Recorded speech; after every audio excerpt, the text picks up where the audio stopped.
Going into Wrath of the Lich King, Blizzard has fully moved into doing things as #some changes, and frankly, they've ended up changing a lot of things in a really positive way. Having Death Knights in the pre-patch, cooldowns resetting after a boss encounter ends, changes to Winter Grasp to make it more accessible, and so on. And I'm all for it. If you want a different game from retail, it's got to start doing things differently. This to me points towards Blizzard wanting to take Classic long-term, not just, hey, let's do Wrath and then wrap it up. In fact, I strongly believe they will do Kata and beyond. But today we have a topic which I already know has solidly divided the community, something which it's easy to remember as a core feature of Wrath as an expansion when it didn't initially release until right near the end. The looking for dungeon tool. Almost everything you see online has people arguing back and forth about its inclusion or lack thereof in this expansion. The forums, Reddit, I even ran a poll a while ago and more people were in favor of having this feature make a return than leaving it out. But Blizzard, thus far, has remained adamant that the LFD we once knew will not be in Wrath, and it will instead be replaced with an LFM type feature not too dissimilar from what they have on retail. In a previous video I've said let's see what they will do, let's see what their vision is for this new system, and then we can talk about it. Well, I've seen it, and it's time to talk about it. Let's cover everything known about the new LFM system, the good and the bad of how it currently works, and what I would have liked to see.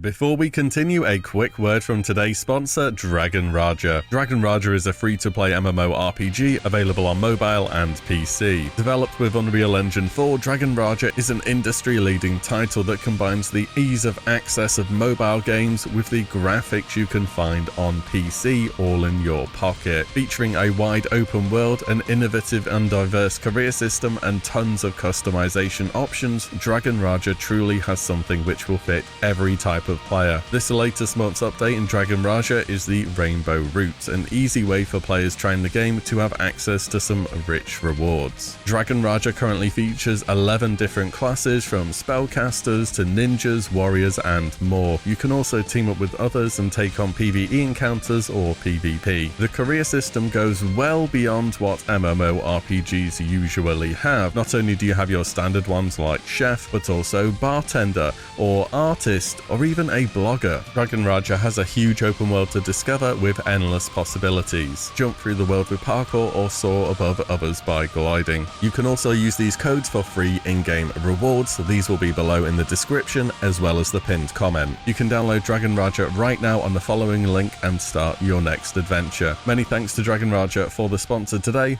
Let's talk WoW.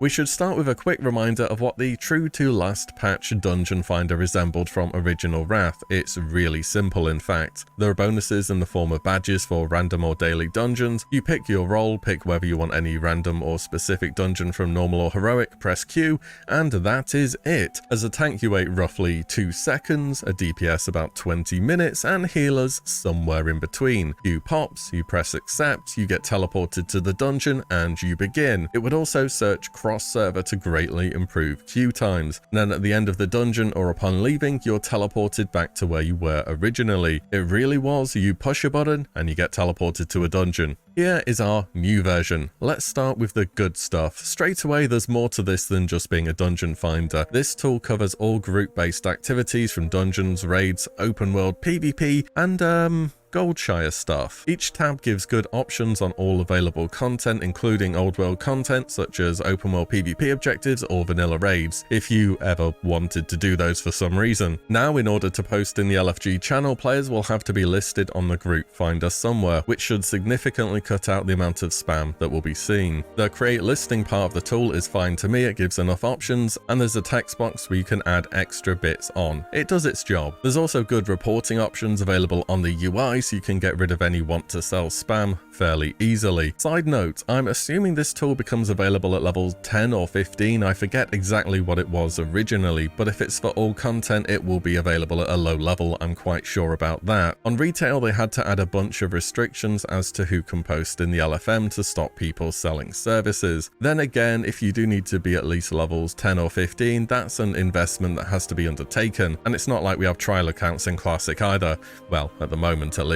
So it should be fine in terms of not not having too much spam, but it will be on the players at the end of the day to report stuff and actually make it usable. So those, I would say, are the main benefits. Onto the parts where I think there are problems. This is related to the group browser part of the tool. You can list your class as a role you cannot do. Why is this a thing? So I understand some groups may end up running dungeons where they do 4 DPS, 1 healer once they get enough gear, or maybe even 5 DPS as DKs, who knows? And that's fine, you just advertise in the extra text box that you're going to be doing that. But if I'm a warlock, why can I set myself as a healer? What am I going to be creating health stones and handing out bandages? In fact, if I list myself as a role my class cannot do, it just says no roles have been filled on the UI. I don't see why this exists. When you request to join a group, it doesn't show what specialization you're playing. If you need a healer and a DPS and a shaman joins, they have to confirm that in text. Same problem when combining groups, just on a larger scale. Nothing's really known about who is joining your party. Group delistings are auto-updated on the UI, but not changes to the size of the party, i.e. people joining or leaving, means you have to press refresh a lot. The group finder UI isn't movable or resizable. It looks the part, but finding a group will be an ongoing effort of spamming refresh. I'd want to keep it somewhere where it's taking up a bit less of the real estate of my screen. So those are the main issues for me, and aside from that, this tool really has to be better than the looking for group bulletin board add-on. If you don't consider the bulletin board add-on instantly obsolete when this tool officially releases, it's just not good enough. It should be immediately and clearly an upgrade which everybody will want to use. The worst case scenario here is the player base split between using 2 separate sources for doing the same thing. Even using both should be considered a loss here, as the whole idea with the LFG tool is it takes spam out of the chat and into a tool where people can easily and quickly match with each other. The LFG tool in its current state is not better than the bulletin board add-on. It's a competitor to it, not strictly an upgrade. In terms of the thing bulletin board does better, it's resizable, it auto-updates when new posts come in the chat, and the UI has more customization options for appearances. On to the second part of the video, feature criticism. Aside from how the tool works, will it do its job? So I want to highlight a few things here. With the retail tool, 99% of the time it's being used for a specific activity. You list that you're doing a specific Mythic Plus dungeon or a specific raid. It's tailored to finding a group for one activity. In Wrath, at least early game, you want to do heroic dungeons. Literally any of them for badges. How is being saved factored into this? Are you just going to join a group and find out, oh no, I'm saved for that dungeon that you want to do, sorry guys, bye bye? Mind you, early on in new retail expansions, people do world tours of Mythic 0 for gear, and that seems to work out okay in my experience, so maybe being saved isn't a problem. What about before the end game though? Not having LFD for leveling is a real shame. There's nothing else to be said about it. Imagine hitting up the hinterlands questing for a while and thinking, gee, I could sure go for a run in Maridon, for example. Let me just spend 30 minutes getting there. Specifically for vanilla content,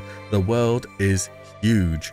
And with XP being squished between levels 10 and 60 in TBC and 60 to 70 in Wrath, there's just not really as much need to run dungeons. In vanilla, it made sense to prepare your quest log for dungeons because there was so much experience needed to level up. Nowadays, this just isn't the case anymore. It feels like people, if they aren't already, which I think they are, will largely skip anything which is out of the way and will just do the dungeons which are really conveniently placed. Hello Stockades, Zul'Farrak, and so on. And let's be honest, nobody's going to be running to the entrance of Sunken Temple again, are they? Do you remember how far you have to run to get inside that place? For vanilla, there is certainly an argument for teleporting to dungeons, or at least to the meeting stone outside of dungeons, maybe with a cooldown. For TBC and Wrath content, I think the whole traveling to dungeons is actually completely fine. Everything is in the zone where you're currently leveling. For the most part anyways. When you want to do Hellfire dungeons, you're a few minutes away and you're leveling in Hellfire. Same for Zangarmarsh at low level 60s, Alkindun at middle level 60s, and so on. And in Wrath, there's 150% flying speed mounts which are really cheap that you can buy from level 60. So not too many excuses on getting there yourself, I don't think.